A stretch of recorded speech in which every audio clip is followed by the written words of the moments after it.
A shout out to our podcast sponsor, sportsponsorship.co.uk. If you or your business are interested in making a real difference to the Scottish game, supporting hundreds of kids into regular football, get in touch with sportsponsorship.co.uk and they'll find the right fit for your brand.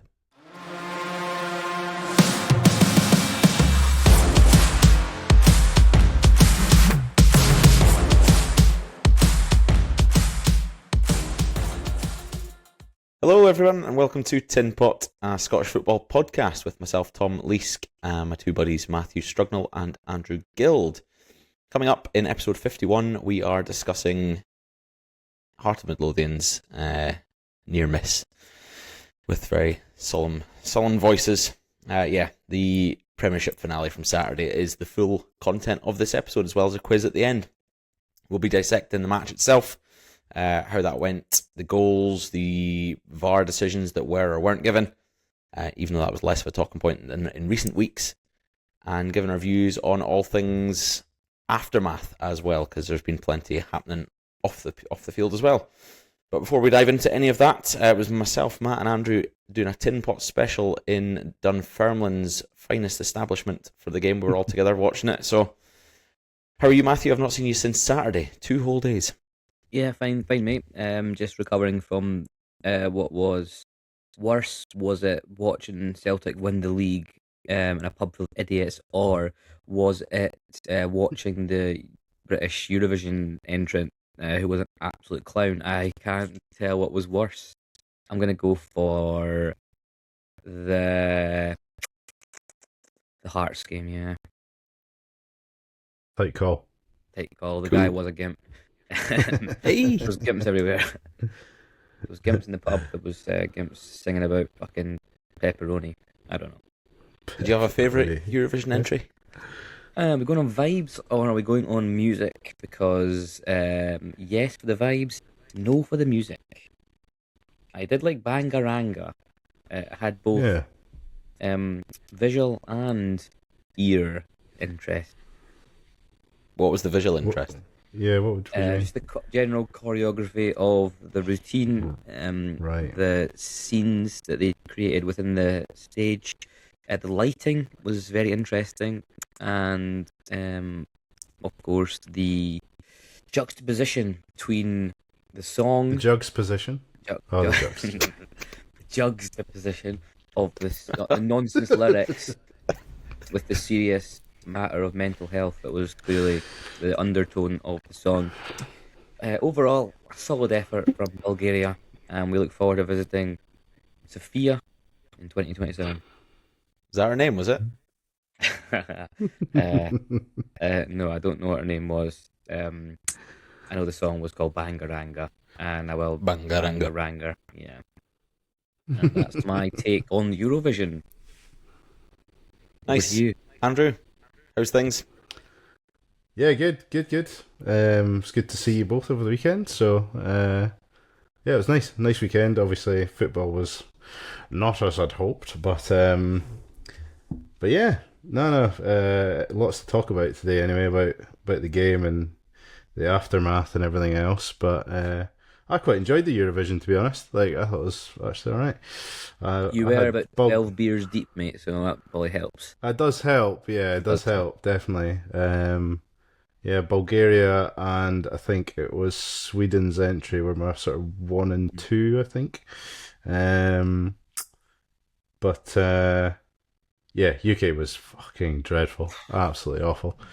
I see you got a lot of criticism from the Germans for not pronouncing the numbers properly.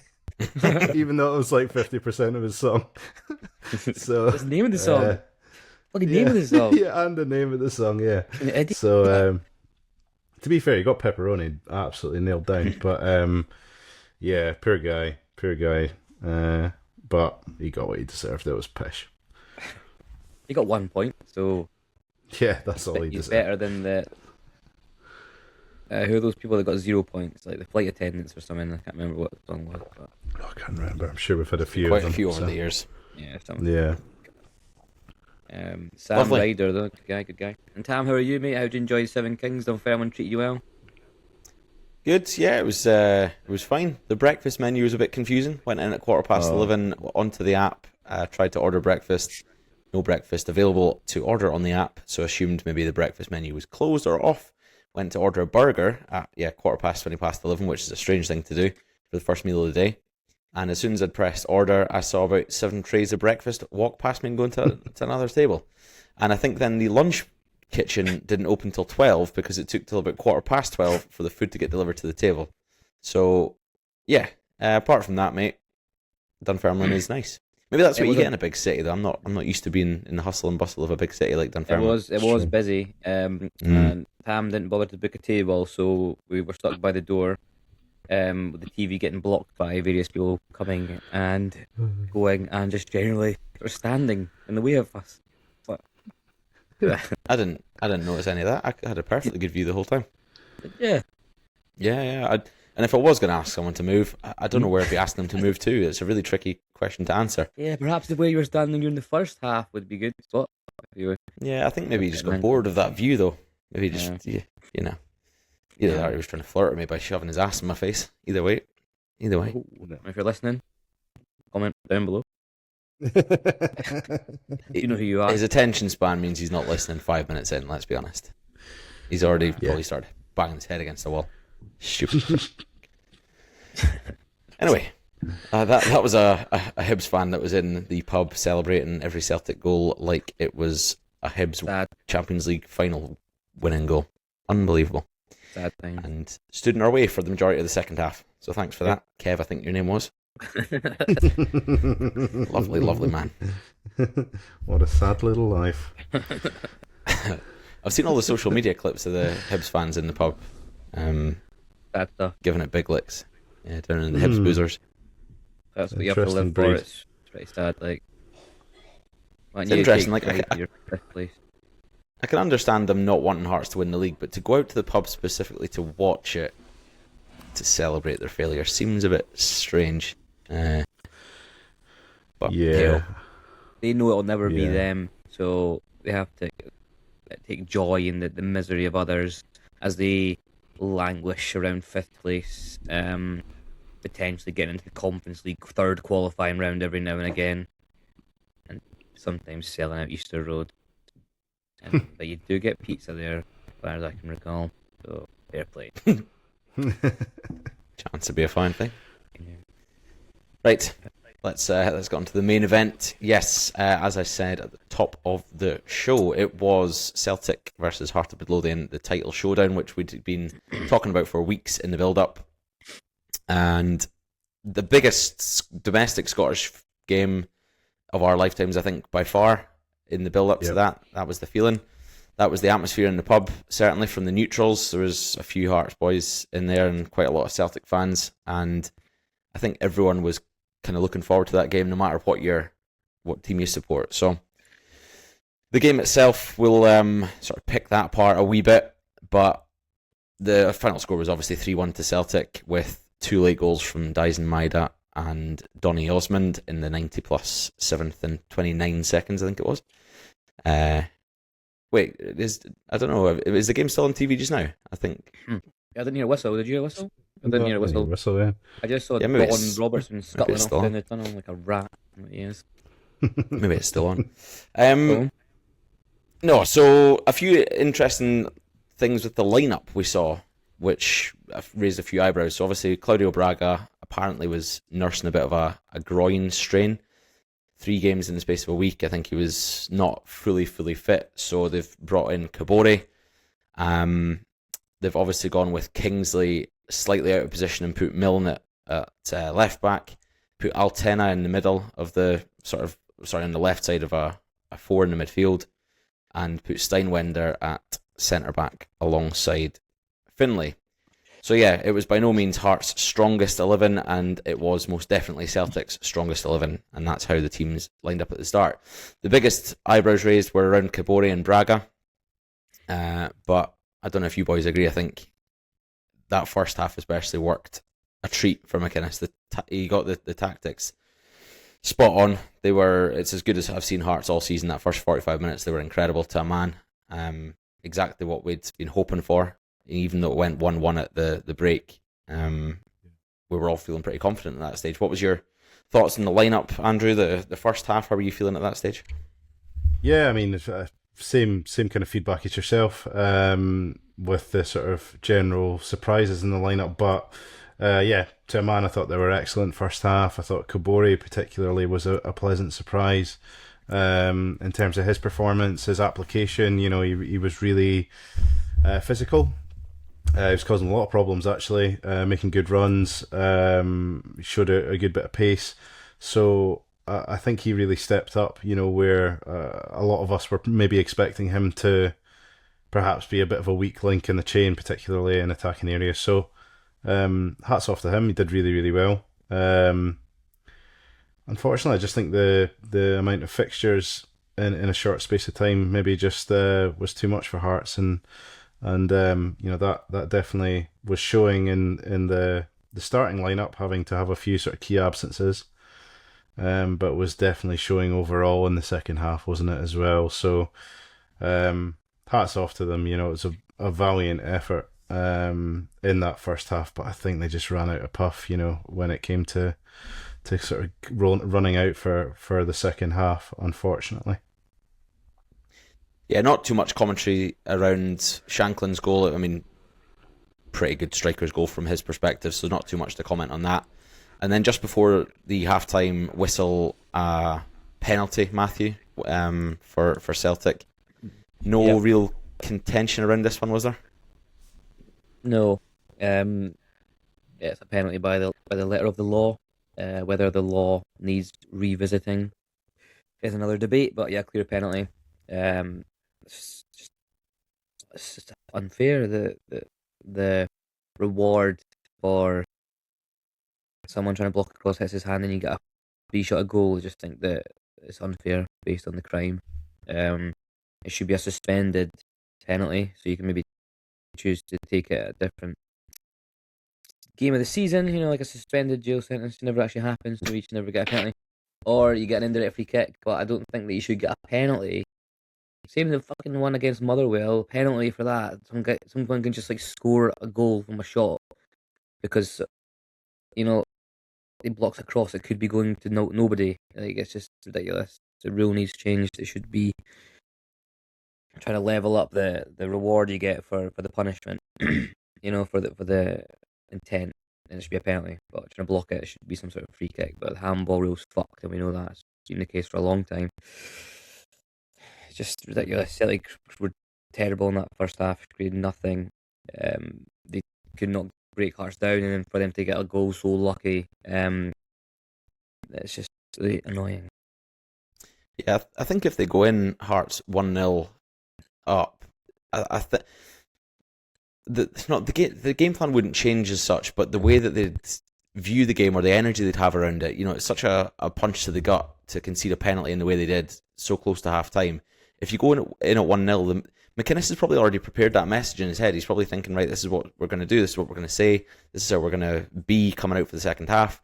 Then that goes in and it puts a wee seed of doubt in your mind. He's probably delivered the same message, but you're not a goal to the good. But yeah, I just need to reiterate again how incredible Hearts were, in my opinion, in that first half. Even when Celtic were in their faces, especially Maeda, as he always does, he was up in their grill, putting them under loads of pressure in their own defensive third. They were so calm. We saw them at home to Falkirk and they looked really, really nervy the first 5-10 minutes of that game. And you were expecting a wee bit of that from Hearts earlier in the game away at Parkhead. 60,000 fans, it's an intimidating place sometimes when they're not chanting to sack their own board. And they showed no nerves whatsoever, so full credit to them for that. And to McInnes for the way he set them up. I was not too convinced by the lineup. But Ian Atchell comes on at half time, and instantly McInnes makes the substitution to bring on Frankie Kent for Jordi Altena, which I guess must have been pre-planned to always do that if Ian Atchell comes on. Strange decision. Struggy, yeah. What would you say? I think it was a mistake. I think it set the tone for the second half. I think you're thinking Hearts are going to sit in. They've got on a proper centre half. Did they go three at the back, or did they sort of just move it around a bit with Steinbinder going right back and Kent were in the middle? It went to pretty much a back five, yeah. Yeah. Yeah. I mean, that set the tone, I think. I mean, Ian Acho was dropping deep, so perhaps Altena could have sat on him if he was could have tucked in a bit more, or they could have brought in an additional midfielder. I think the five at the back didn't work across as the half went on. But then I think the real blow to Hearts was Beningame going off within 5 minutes of the restart, and that clearly affected the way they played with the ball, because they really didn't play with the ball. And as the time went on, you could see them just getting more and more anxious. They could not just get a sustained possession, and it told in the last 15 when Celtic really upped the tempo and started creating chances. But I mean, having said that, it was fairly comfortable for a large spell of that half. Although Celtic did probe them, it wasn't as if Hearts were under a concerted amount of pressure until the very last 15 minutes. So in that respect, perhaps the substitution was fine. But I think just the injuries, as you say, got to Hearts when you're bringing on sort of Alan Forrest as one of your subs. No disrespect to the brother of James, Celtic's most decorated player. I mean, he's someone that really is not a player that's good enough for a title-winning team. He didn't have any effect. So, I mean, if you had like a Halkett at the back, and then you had Leonard, who's so composed on the ball, these are two players who have played such a big part. And then Beningame going off, it just was a mountain, layer upon layer of difficulty. And Celtic can bring on a player like Ian Acho at half time, who, although he's had his injury problems, has been playing at the highest level. And it just told in the end. It just broke. The thing I is, think that's right. Sorry, on you go. Sorry, on you go. I was just going to say, just to go on to that point, I think it is a different story in that midfield if you've got Leonard, Beningame, and Devlin, performing, for 90 minutes, and the lack of Halkett at the back as well. It's a huge loss, but we're talking about were the subs the right subs to make. Kent coming on, etc. I just think every sub was forced. You look at some players visibly really hurt and struggling, through the 90 minutes, and they weren't in a position to take them off. I think that's where Hearts were realistically in that game, whereas Celtic absolutely were not at all. I don't think we really saw any of the players there struggling. They were pretty much full fitness. So yeah, and as you said, Tom, you bring on Ian Acho. He's maybe not been a performer over 90 minutes, but as a subby, he's been pretty sensational. Over the last few weeks, particularly. So. Big game player, and he made a huge difference. And when you've got a bit of a sort of weakened defence, due to these injuries, you're going to struggle. So would have been nice to have seen a fully fit Hearts at it in the last game of the season, but I think they can hold their heads high. They really did apply themselves as best they possibly could. The game changed when the penalty happened, and mentally, I think that just sort of sucked a little bit of.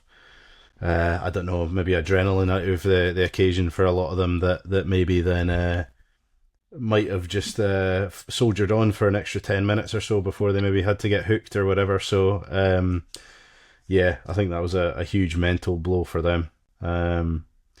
But credit to them. They fought till the end. It just wasn't meant to be, unfortunately. It's a game of hindsight, isn't it? If McInnes knew that Beningame was going to have to come off, he would have waited to make that Kent substitution, probably left Alton on the park, brought Beningame off for Kent at that stage, and then it's a different game, because the last three subbies that McInnes made had to make them all at once. You only had that one substitution window left, and that was made, I think, half an hour to go, 20 minutes, 25 minutes. Yeah, he made a triple sub, yeah. The triple sub came on, and like you say, you've brought on Forrest, who has played minimal minutes this season, And the heart of that midfield that have done so well against the big teams this season, your Devlin, Beningame, and the second half of the season, obviously. Name escapes me. Leonard, yeah, Mark Leonard. Without any of those, like, Devlin's not meant to play 90 minutes as well at the minute. He's still not fully fit. He was fucked, yeah. And those are the players who've bossed the midfield against Celtic, against Rangers, Motherwell, Hibs, etc. So, yeah, it's a real shame that it's come down to injuries being one of the deciding factors. And Steinwender looked fucked after about 10 minutes and managed to play the full 90 and was phenomenal, especially first half. He was unbelievable. So, yeah. On the other hand, Celtic subs really worked. Sriracha coming on, and he was classy, playing like really good balls down the sides, and then obviously Osmond was really effective and fast, and also made the run for the second goal. So they really just got in behind Hearts quite easy in the last 15 minutes. So I think Sriracha was a real difference, coming on and really hitting killer passes. And then the gaps were quite evident in the Hearts defence, just obviously tiredness and mental exhaustion. Can't cover the same ground, the big park at Celtic Park, the pitch is huge, so I don't know. Did you feel it coming? Did you think it was coming? How soon in the second half, or how long did it go before you felt like this is really? It was those subbies. It was Sriracha and Osmond, yeah. And Osmond, yeah. I mean, Sriracha came on for Tierney, but played as a left winger. He never really was in his own half that much. It was almost like playing a 2-3-5. Trusty had come off for Osmond, so it was just Scales as a centre half, and then you got Sriracha basically playing left wing. Johnston's always up there anyway, so McGregor dropped back in a bit when he needed to. But apart from that, you've then got Maeda, Iheanacho, and Osmond up front. They were knocking on the door for the last 10-15 minutes, weren't they? Yeah. 73 minutes those subs came on for Celtic, that sort of triple attacking sub. And James Forrest as well, to be fair to him, I know he's not really starting many games and he is probably a bit past it, but he does provide a different threat when he comes on for Yang, and something else to think about. Yeah, I guess that's all he was going for. It's just pace at that stage of the game, isn't it? Yeah. But Forrest, he knows how to win, having being Celtic's most decorated player. He understands what's needed to win these games. And again, Celtic had those winners. What a surprise! The team with the biggest wage bill, with the most winning medals, know how to win the league. So the underdogs win again. Is it the mighty the Celtic coming back from adversity of the season? The adversity that they created themselves. Yeah, exactly. Yeah, such tough times for them. Yeah, everything that's gone wrong. It's a true underdog story. Forget dodgeball. Forget fucking dodgeball. That's a true underdog story. How the champions of the last 12 out of 13 titles, treble winners, have come back to win the league. Fairy tale stuff, innit? Fairy tale stuff. Martin O'Neill is the modern day fucking Hercules or some other fucking god. Charming, I don't know. He's a little specky frog, more than me. Did you hear his comments today? I think he was getting interviewed by Talksport, wasn't he? And he's living in his own world. Refused to admit about the fans being wrong to come on the pitch, and then saying one thing about the ref blowing the whistle, and then the other. We'll come on to all this in a sec. But yeah, I said he's at the weekend. I got a lot of time for Martin O'Neill. I thought he was one of the guys who didn't have those sort of tinted glasses as much. But yeah, he's a bit of a moron for saying what he did. The whole thing's annoying me. I don't know why I'm so annoyed. I'm still annoyed about this whole sort of Celtic narrative. It's fucking bullshit. They're just pretending that this is the most means the most title. Blah, blah, blah, blah, blah. Yeah, fucking hell, because you've actually been. Oh, it's just annoying. They're pretending that they're so happy they won when really they're just fucking glad that Hearts lost. Really, laughing at Hearts fans rather than sort of cheering their own team. It's sad. Yeah, there's not a lot of humility, I guess, shown. I know we're going to go on to the behaviour in a bit, so I won't go on a rant about that. But I think just, you're talking about Martin O'Neill's comments today. You're talking about Martin O'Neill's comments, after that controversial penalty. You're talking about, the general behaviour of the fans over the course of the season. It is the lack of humility. It is almost as if that they're not used to winning titles, and I think I can't understand that mentality. But yeah, you think that kind of occasion on the weekend, as I said, I won't go on a massive rant, but you think that a kind of occasion it would show a bit of class. That you've been here, you've done it, and you're also maybe grateful for a good challenge and a spectacle on the final day. But it was none of that was demonstrated whatsoever. You think they would be shaking Dermot Desmond's hand at full time? The fans would be praising him for the hard work he's done in turning it around by rehiring Martin O'Neill and bringing in key players like Adamu and Karan Chara, who played a big part in the potential double. Well, the thing is, I know you're obviously saying that in jest, but ultimately that was what they were screaming about. And yeah, maybe those two examples are not brilliant impact signings. They did have their part, soon after they'd signed. But it just shows you that really, even without them, they had plenty to get over the line. So not really quite sure what the problem was. But yeah, they've won the league. They'll probably win the double, qualify for the Champions League. All's well in the world. Nothing's changed. So they'll buy shite boys in the summer and everyone will be pissed off as they spend £3 million on some shite boy for Dundee playing centre half or some. It's just rinse and repeat. But yeah, it's a mentality. I don't understand the mentality there at the club at all. But yeah. Tam, how are you feeling, mate? Because I'm feeling pissed off. And I don't fucking give a shit. I've got no vested interest in this. I'm supporting the Kings of Fife, the team with the only trophy in Fife. I know Andrew has his allegiances. Tam, what do you think as a fan of a fellow Premiership side about the whole way it's gone down at the end, or just in general? Just utterly classless. There's I don't know. So if Hearts had won the title, they were trying to fight the fans anyway. They would have gone on the pitch anyway, probably, right? You think? If Hearts had won the title, it would have been all about Hearts celebrating their success. If Celtic had won the title and it was all about them celebrating their success, credit, fair play. No worries, well done. You've won the league. And I'm not going to get into the whole conspiracy nonsense and you've got this decision and that decision. I'm past that. I don't really give a shit. They technically got the most points on the board. They've won the most games, which is what is expected of them at the start of the season, albeit they've dropped off by about 10 or 15 points on their average over the last 10 seasons. So they've underperformed by their own standards, but they have won the league. Now, when you win the league, you should celebrate in the best way possible because you've won the league. That's the achievement. It's not middle finger to McInnes and to Hearts and to these guys.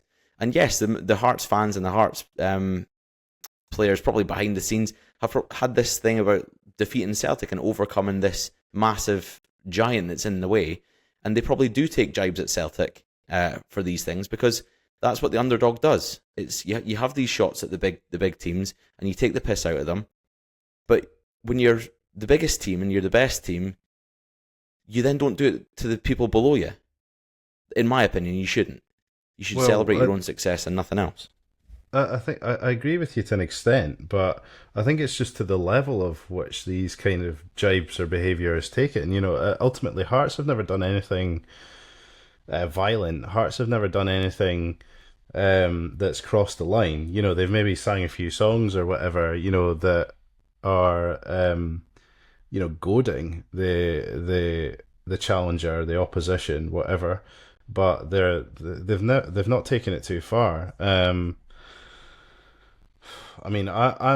genuinely. I know obviously it feels very biased if I talk about anything to do with Celtic, and I won't get into any sort of tinfoil hat stuff at all. But I'm genuinely really worried about where this is going because. I don't know if you saw the PFA statement today. They want to be a part of these reforms. They are taking it really seriously. That about player safety, and they have, this is not the first time this season that they've brought up, player safety on the back of pitch invasions.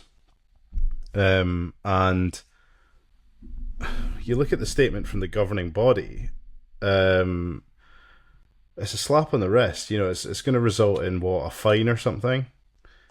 This is Celtic's fourth pitch invasion this season. The second that's caused serious risk and danger to others. Players like Shankland were sort of fending off assaults, on the pitch. Hearts players had to leave the stadium immediately in fear of their own safety. They landed in Edinburgh with their boots still on. Do you know what I mean? But I mean, this is not the first time that the Celtic's behaviour's been like this. They've been, rushing into their own stadium to attack their own board. The violence and threats that they've had on their own board has resulted in resignations because fear of their safety. These are people that have been at the club for decades. The mess they left Glasgow in over the weekend, the cost from councils to remove glass from bus shelters and, put massive riot-proof steel shields across all the retail units, in the street. The fighting amongst their own supporters, which seems to have been rife, according to all the videos circulating online. The attacking of police, there's 14 police officers or something like that assaulted over the weekend. And the finale that everyone was looking forward to, every neutral in Scotland, outside of Scotland, the one game that had caused so much hype and interest in our game, which I would say, hyped up even more after that controversial decision, whichever way you kind of viewed it, the game before, but there was so many eyes on this final game. And it was ruined because of what happened at the final whistle. The whistle wasn't even blown in the end before idiots had kind of gone onto the pitch and they'd gone on to cause trouble. It was as simple as that. This is a team, as again, I said earlier on, is used to winning the league time after time, almost a nailed-on winner at the start of every season, and they act like they don't know what to do with themselves when they win the title. And I'm really concerned about this because I've just mentioned, I mean, I'm sure there's probably other incidents, but I've just mentioned anything that I can kind of remember off the top of my head. What they've kind of been doing this season that I would say is concerning, dangerous. But if Celtic keep getting away with this with a slap on the wrist, it won't be long until other clubs will follow. And all the hard work that's been done in Scottish football to, increase attendances, make us, the best attended, league set up in Europe per capita, to create more inclusive environments that feel kind of family friendly, which doesn't happen overnight. It takes years and years and years to do that.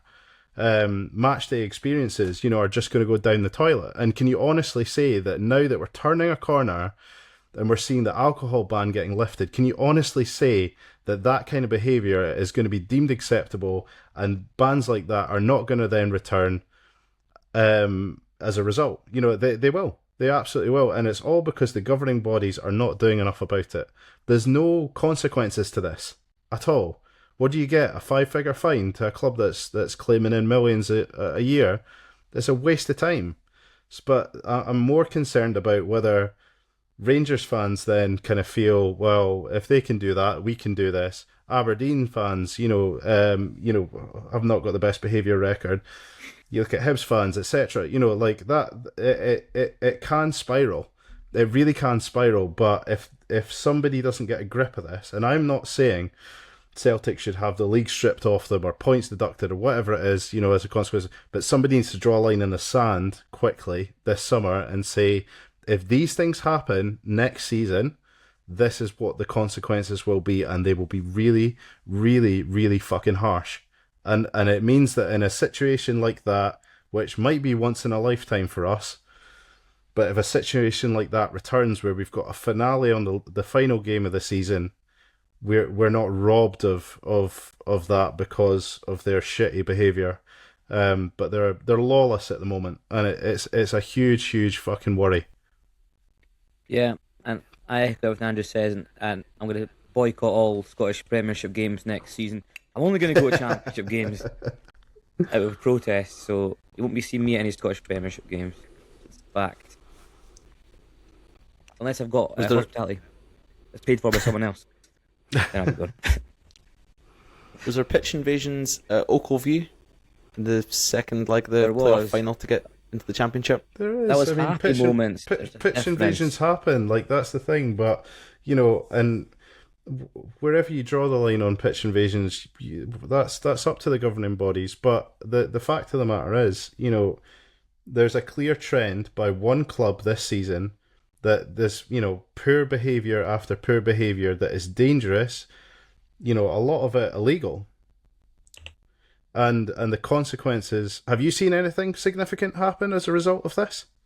You know, at all? He got given a bloody trophy at the end of it all. Bloody hell. And some medals. Well, it's just, it's not even saying, look, they shouldn't get that, but it's what's the deterrent for the fans? What's the deterrent to just act whatever way you want? I know. You know, it's regardless of the circumstances, whether it's you're celebrating a league title, whether it's you're unhappy with your manager and your board, or, you know, whether it's you want to have a go at your rivals or whatever it might be, like, you can't just act how you want. You can't Andrew, just this act is how an you want. epidemic in society. This is a societal problem. This is not just in football. I just saw a video the other day of like hundreds of kids just like stealing for JD Sports. And then I'm seeing some absolute nonsense. Honestly, they just all ran in and stole stuff. Shoplifting is a massive problem. I'm sure. People do whatever I'm they sure want. it is. And then I'm sure it bloody is, but the thing is, you can't use football as a free for all, though. You can't use football as a. It's well, the people I'll that go go to the surely football. rather than you have to. It is the sort of people. Yeah, absolutely, it's the people social that media go. But as well, getting a video of yourself going on the pitch. You know, that's what a lot of this sort of Yeah. crime in football or out with football is being driven by is the clout on the socials. Okay, well, we'll put it this way then, Matthew. Like, what other leagues in the UK are having this problem where players are coming on, you know, our players are being assaulted on the pitch, you know, and you're having this level of violence from one club in any of the leagues, any league, it doesn't matter, any league in Scotland, any league in England, any league in Wales, you know, is there any evidence of one club behaving this way repeatedly throughout a season and getting away with it effectively? No real consequences. Nah, There but I isn't. did see And that's some. why it's a worry. I saw a Rochdale fan sort of scrapping with the York boy, and the York boy knocked him out. You seen that video? So he smashes one of the fans, like knocks him I out. haven't seen that actually. Obviously, you're right. It is that one club have been acting rather strangely all season. But it's no surprise that it ended in the way it did, based on their history when they would attack their own people. It's no surprise that they'll try and get one over on the opposition. What do you think, Tom? I think want to focus on the positive, and I'm not saying that we need to stop discussing this, but just in my head, I think we should be discussing the negatives, and we should be like drawing attention to the behaviours of those fans and the response from the governing boards and the response from the club themselves. They need to take responsibility, especially their manager, and when officials come out and speak like that, it's counterproductive. But this is, as much as it's painful, the weekend and the result and what we're all hoping for, it didn't happen, it's incredibly exciting. This, hopefully, Hearts are paving the way and showing everyone that this is possible. Everyone might think, well, not every team's got a Jamestown Analytics, or not every team's going to spend the money that Hearts spent this season to bring players in. They didn't spend an awful lot of money. If you look at some of the transfer revenue that Hibs have brought in over the last 5-6 years, they've had big sales. Aberdeen as well have had pretty decent sales, and yes, they've spent a wee bit. But they just need to be smarter, and I think part of that is belief. Hearts had the best record against the top 6 teams. The only reason they lost that league was because against the bottom 7 teams, so Falkirk down, they won 8 less points than Celtic did in those games, which proves that Hearts, they're mentality monsters. Everyone talks about this Celtic team being mentality monsters and saying, oh, they can always come back and they're always in the fight. No. When shit hit the fan with them just before Christmas time, a lot of their leaders and a lot of those experienced players cowered and hid and didn't turn up for Nancy. They're not mentality monsters. They're just the best paid and technically probably the best footballers. Hearts are the mentality monsters. They played those big teams away from home, Rangers and Celtic, and beat them. Something that teams beforehand have been scared to do. And you don't need a Jamestown to come in and revolutionise the way you're doing things. Yes, it obviously fucking helps. But the likes of Hibs, Aberdeen, Hearts can progress and can be upset in the apple cart more often. I'm not saying there's going to be a title challenge every year, but I just want to see change for the long term in Scottish football, and hopefully Hearts are opening people's eyes to say, you know what, it is possible. It's fucking unlikely because of the gulf in finances just now, but those two football teams aren't managing those finances all that smartly, and they're not bringing in the right people at the top, their directors, their managers, their coaches, clearly, because they've both been pretty shite all season. So there's an open door, and I think someone needs to walk through it. Oh, man, you're making me believe. I'm an eternal pessimist, so I'm thinking this is a one season sort of have a go, and that's going to be it. The status quo will resume next season, but you've got me believing that we can really shake things up here in Scotland, and we can really have a go. Not be going to these clubs and playing your fucking five at the back shit and accepting defeat. You should be going in. Well, yeah, I mean, really Dundee beat Celtic this season for the first time in 30 odd years. Dundee United beat Celtic twice. The first time we beat them at Tannadice back to back in a season since I can't remember when. We've had big results this season, and like I say, Hearts were leading the way with that. Motherwell have done very well as well. And Hearts just let themselves down against those lower teams, because when they had those injuries, it's tough to get yourself up for playing Killie away on like a Tuesday night, for example, or St Mirren away, whatever it might be. Whereas Celtic don't need to get themselves up for those games mentally. They just have the players to outclass them over a 90-minute period. Repeatedly, you know. Yes, they can slip up, don't get me wrong, but time after time it's a bit different. So yeah, it's maybe it will be back to Rangers and Celtic being 10, 15 points clear of everyone else next year, and there won't be anyone breaking them apart for a couple of years, but it just, I don't know, makes you believe. It makes you want to believe. That's the only way that we can enjoy Scottish football more, in my opinion. More seasons like this, more eyes in the game, more money into the game, and here's hoping that Hearts can perform some sort of miracle in the Champions League qualifiers, because that would be brilliant. Yeah, agreed. It's been a great season. Maybe one day you'll have the Kings of Fife up there as well, where they belong, to really enhance the league even further with good football. With Dunfermline. No, what? Sorry. who's? You said Kings of Fife, no? Yeah, the only team with a trophy in Fife at the moment currently. Challenge Cup winners, 25-26. Can't see that changing at the weekend, but you never know. Yeah, I assume we're all predicting a Celtic battering against Dunfermline. Is that fair? Yeah. I mean, I think it helps Dunfermline didn't get through against Partick, because I think the congestion of fixtures would have been just battered. But I wouldn't say it's a foregone conclusion, personally, just due to the upsets that Dunfermline have caused.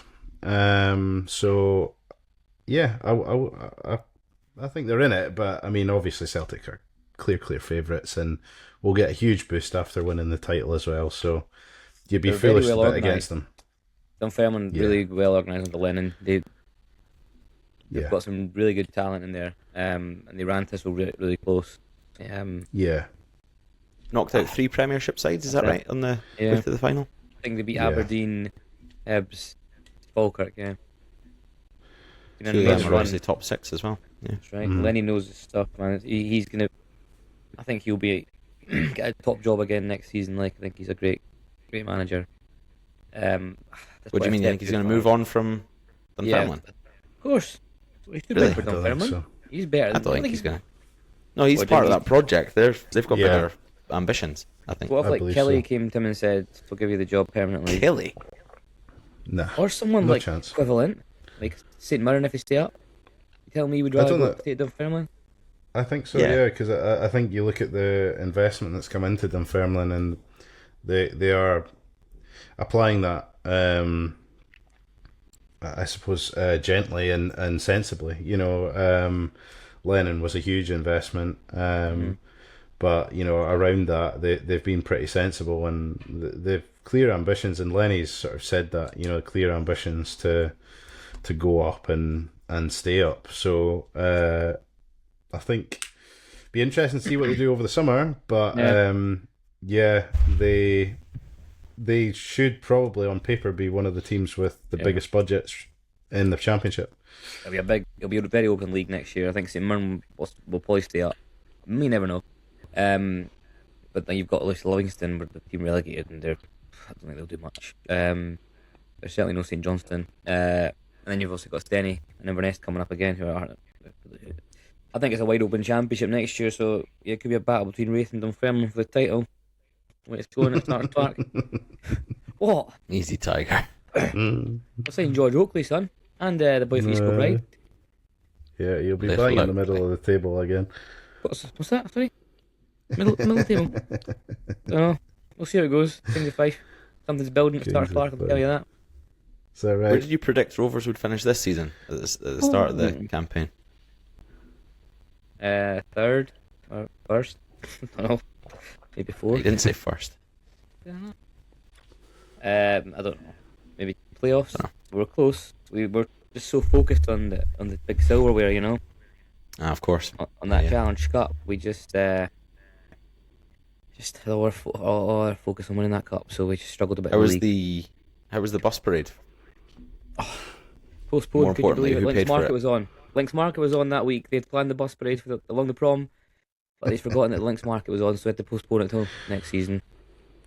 Till next season? Do the double. Save it up as a double. When we win the league, and we can do a league and Challenge Cup parade. We'll save it for 2027.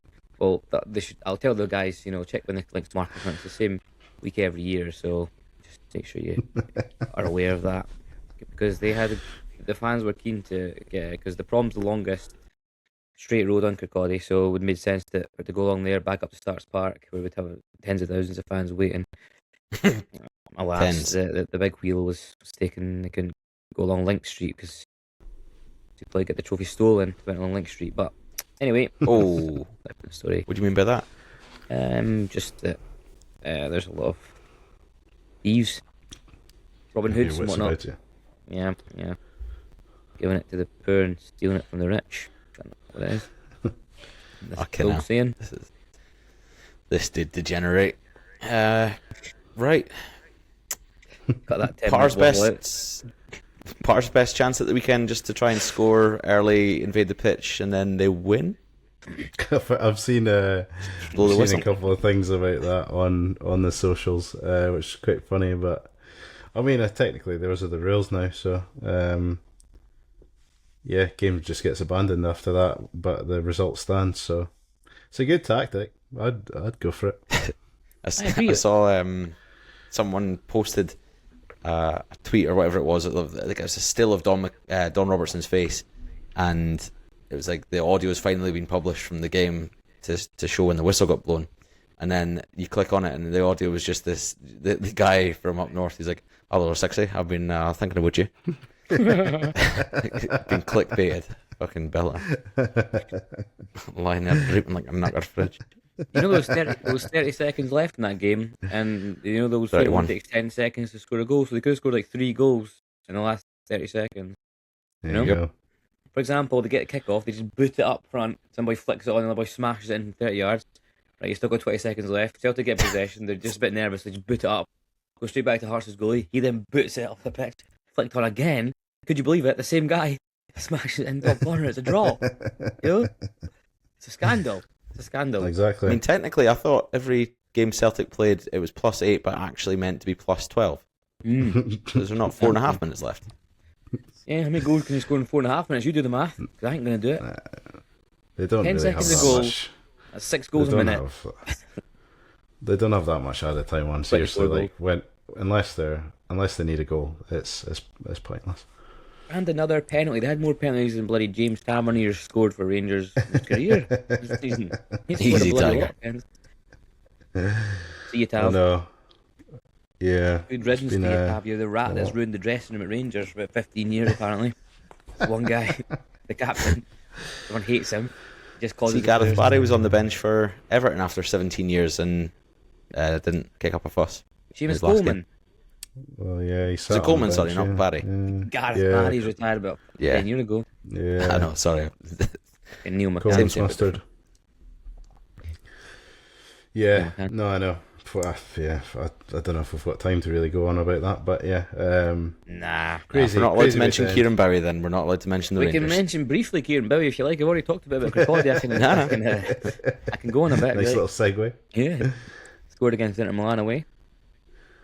Yeah, but we're not allowed to talk about that, even though tomorrow the Scotland squad for the World Cup gets announced. But nobody wants to listen to that. I wonder who'll be in that squad. Will it be Grant Hanley, perhaps? Yes. Will it be Jack Hendry, perhaps, who plays for the fucking one of the shittest teams in Saudi Arabia? Yeah, he'll be there. Will it be Stuart Finlay, who played for the almost champions? Nah, he's not going to be there. Will it be fucking McBurney, who scored about 20 goals in the championship? Nah, it won't be him either. No. That would be fucking Lyndon Dykes. And So there were things to discuss. Talking points, debates about Curtis who looks good, though, should be I'll tell there, you who that. shouldn't be there. It's Interesting, but let's have a quiz anyway. Let's do we that. can go on it. We've got 5 minutes. No. The producer's in my ear saying we have time to quickly discuss. All it's good.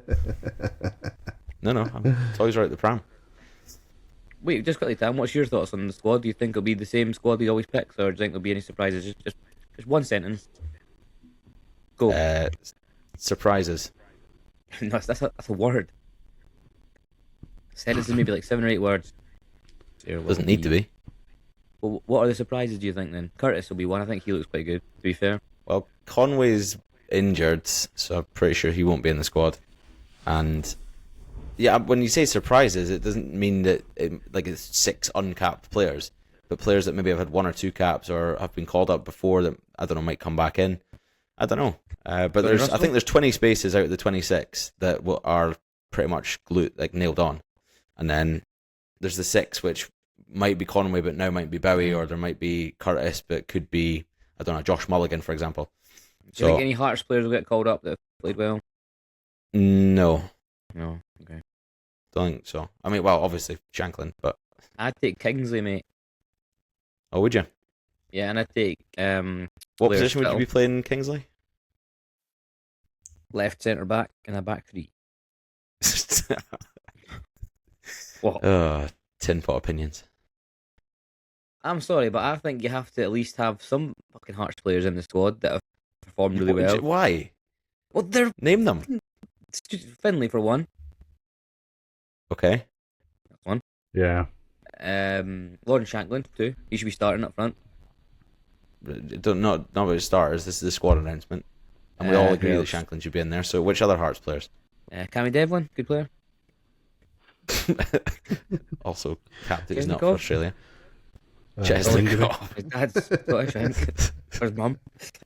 Yeah, I think the Scotland team should actually be Swallow, Kingsley, Stu Finlay, Halkett, Bowie. Steinvender, Benny, Devlin, Kizaridis, Hey, Braga. Dykes Australians. I Shanklin. don't know why you're laughing at my Cammy Devlin shout. No. Your Dykes speak. He's not from bloody Lanarkshire, is he? Oh, is that the only place you can be from to be in the squad? Sorry, didn't know. Lanarkshire. Bells Hill. So you don't want Bowie, who's from Kirkcaldy, then? If he's not from Lanarkshire. Oliver Burke. He's from Kirkcaldy. Scored on the weekend there. Did he actually as well? Yeah, he did, yeah. Oliver Cromwell. He's got a female manager in for his team, I believe. First in Bundesliga. Yeah, scored on the weekend. There you go, Tam. There's plenty of options. He's a strange one. He's got a pretty decent goal return, across his career, but just never really done it for Scotland. No, he's a big We're lob. going to get called up again. Yeah, it's fair to be fair. I wouldn't really push for him to Any Rangers players? get called up. Yeah. No, Soapy? probably not. I mean, Liam Kelly, Connor Barron. yeah, I mean, Barron would be a decent shout, but I mean, he's a squad player, isn't he? He's not, that midfield's so strong.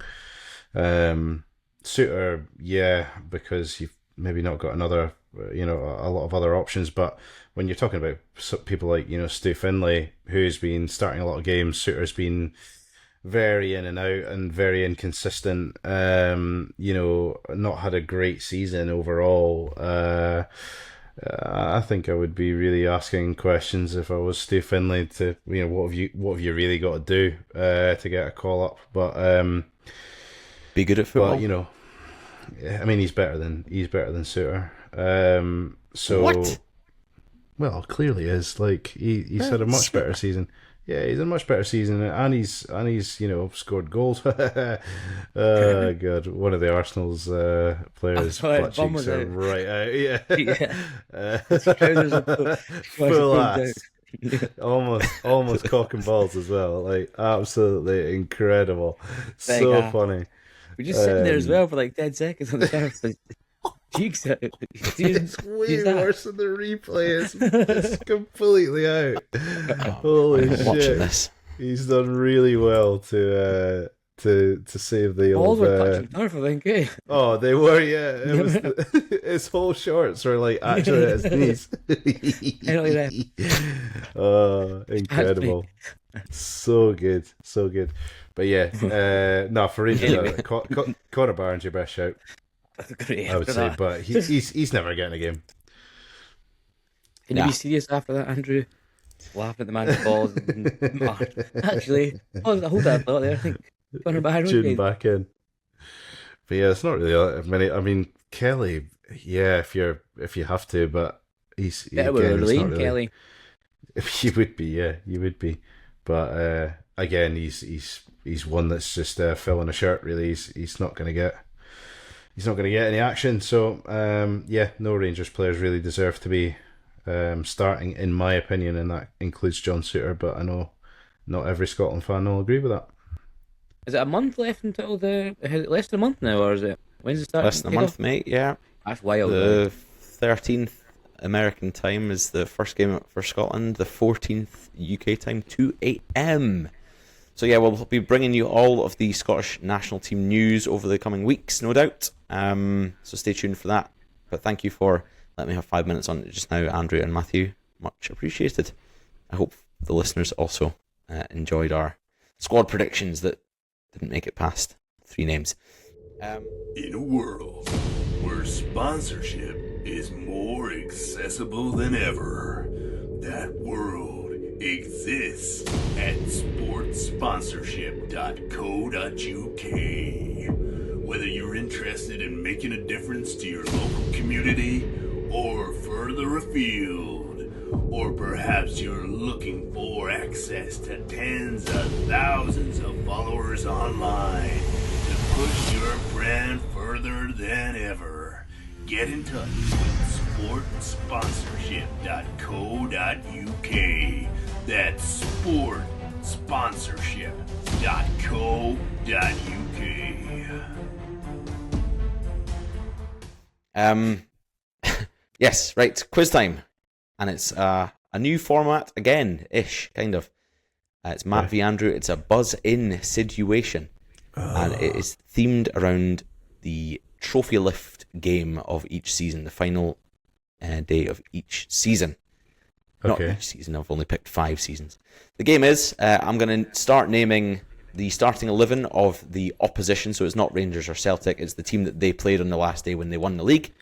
And you need to buzz in and tell me the team, of course, the club that I am listing players from, and the year that the game was from as well. Once you've buzzed in, if you get the club right, you get a point. If you then get the year wrong, you're frozen out. The other person gets 2 free players, and then they get to have a stab at the year. You get a point for the year, point for the club. Maximum 10 points available. Okay. I'm going to be very bad at this. I'm very bad at remembering the exact year. Right. Game number 1, final game of the season. Let's go for this one. In goals is a man called... Oh God, if I can open my tab. Sorry about this. This is poor for me. Joel Lewis. No. Oh, he's gone straight in to try and guess the year immediately. To guess the year. It's not guess the team. It's both, you mug. Do you not listen to anything I ever say? I swear to God. So I've got to guess the year and the team. Yep, you get a point if you get the team, and then if you don't get the year, 2 players are given to Struggy, and he gets a stab at the year. I just said it. Okay, so it's Aberdeen. Well done. Correct. What was the year? Last game of the season. Well, I mean, he was there for quite a while, wasn't he? I'm gonna go 2021. Correct. Well done. Yes, you get a point. The game was Rangers 4, Aberdeen 0 behind closed doors in 2021. Yep. I genuinely didn't know that one, but yeah, joke. I was very lucky. Well done. 2-0 off the rip. Next one. Fucking that. In goals, Jamie McDonald. Left back, Danny Granger. Centre halves, Andy Webster and Marius Zaliukas. Right back, Ryan McGowan. There's a buzz, yes. Right, so that would have been when he was at Hearts. He was at Falkirk, and no, he was at Kelly, wasn't he? And then Hearts, but Zaliukas and all that was there. When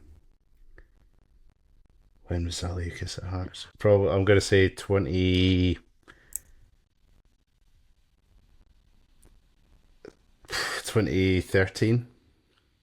That's wrong. You're frozen out. There's 2 more players to announce. The team is obviously correct, yeah, at Hearts. But the year is wrong. So your next 2 players are... get my tab open again. Scott Robinson and Adrian Mroviec. Oh, well, that wouldn't have helped me. I get the guess now. Yes, you get a stab at the year, Matthew, to steal a point. 2014. 2012, unfortunately. So the Gonna score go is the other way. 3-0. Andrew. Should have gone the other way. I was thinking the other way, but I went the other way. The game was Celtic 5, Hearts 0, where Gary Hooper scored all 5 goals. Close game. Tight game. Tight game from a team that barely wins the league. Next up, in goals, Lukas Zaluska. Left back, Okay. Paul Dixon. Right back, Paul Caddis. Centre half. Oh, Andrew again. Struggy surely needs to start buzzing earlier to try and get a stab at 2 points. I It's want not a very few more wise players, from him. man, because it's Yeah, hard to but guess. you're not... Okay. He's buzzing in You're too not early really- and he just fucking has random guesses. Yeah, but he's 3-0 up. I want to use midfielder. Like, come on. Right. Gonna need more Dundee fast United. answers from you here, Andrew. Dundee United. And I will go for 20. Fuck, I don't know. 2014. 2014. My shot. Yes. No, I'm just confirming his answer. 2014. Fine. Yep. Sorry, there was a bit of a buffer. Incorrect. Over to you, Matthew, to chance to steal. You get 2 more players for me to name. Can I get a midfielder and a striker, please? Morgado Gomez and David Goodwill. Okay. Is it 2010? It's not. It's 2009. I thought you got it with 2010 there, mate. Was it your team that... Was it the Scottish Cup winning season or the season after? It was I the think season it was before, 08, 09. season before. Yeah. That was Rangers 3-0 at Tannadice. You bastard.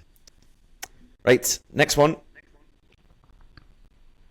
Goalie, Gordon Marshall. Left back, Okay. Gary Hay. Right back, Meh. Gus Struggy. Kilmarnock. And what year? 1997. 1997. Is incorrect. You do have a point for the team, though, so it's 3-1, I believe. Andrew, over to you for the year. I'll give you 2 more players. Which year did Struggy just say? He's at 97. 97. So And what was we've what was the other couple of players? Sorry. Yeah, we've had Gordon Marshall, Gary Hay, Gus McPherson. The extra 2 players are Frederic Dindeloo, and Antonio Calderon. Calderon Which are Rovers. pointless because we know the team already, but you know, Rovers that might legend. help with the year. That's not really helped massively. I'll say 2000. 2000 is the guess, and 2000 is wrong. It was 2001. We're running We're close doing here. well, yeah, we're doing well. We're doing close, mate. Martin O'Neill's first season at Celtic, and his last game that season was away at Rugby Park. It was a 1-0 defeat, but he still won the league. Right, over to the fifth and final game. The scores are 3-1, so Struggy needs a double dunter here if he's got any Go on. chance. Here we go. In goals, again, Gordon Marshall. Defenders, Jim Patterson, Stephen Cragen, Martin. Yeah, that was you Struggy's first, in. mate. Is it Motherwell? It is Motherwell. I'm gonna say it's gonna be that team that beat. Is it the team that beat the team that won the league, or the team that just was playing on the final day? It's just a game from the final day. Alright, I'm gonna think it's the game that Scott McDonald scored a double. Perhaps. What year was that? I'm gonna say 2005. You're on the money, mate. I think that's a really good guess. It's I would've- 3-3! Correct on both counts. Motherwell 2005. Unbelievable. I would have went 04 there, but yeah, nailed it. Well done. The pressure. Sweating. Okay, a tie break. Fucking tiebreaker. Come on. That Motherwell Celtic game, it was 2-1. As you said, Scott McDonald scored 2 goals, Yeah. Yeah. and Chris Sutton scored for Celtic. But what was the attendance at Fir Park, Shut please? Sorry, shut up. I'll take a WhatsApp, a DM from you both, just so you don't see Okay. what the other person has said, and I'll read them out. This is how important the Tinpot quizzes are. We have tiebreakers. Right, I'm gonna say.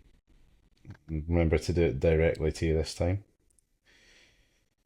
Yeah, DM. What's the capacity of Fir Park out of interest? Well, I'm not telling you that, am I? Okay. More than Starks Park. I've got an Andrew from Answer. An answer from Andrew. Struggy. I'm Oh, kinda he's regretting miles mine away. now.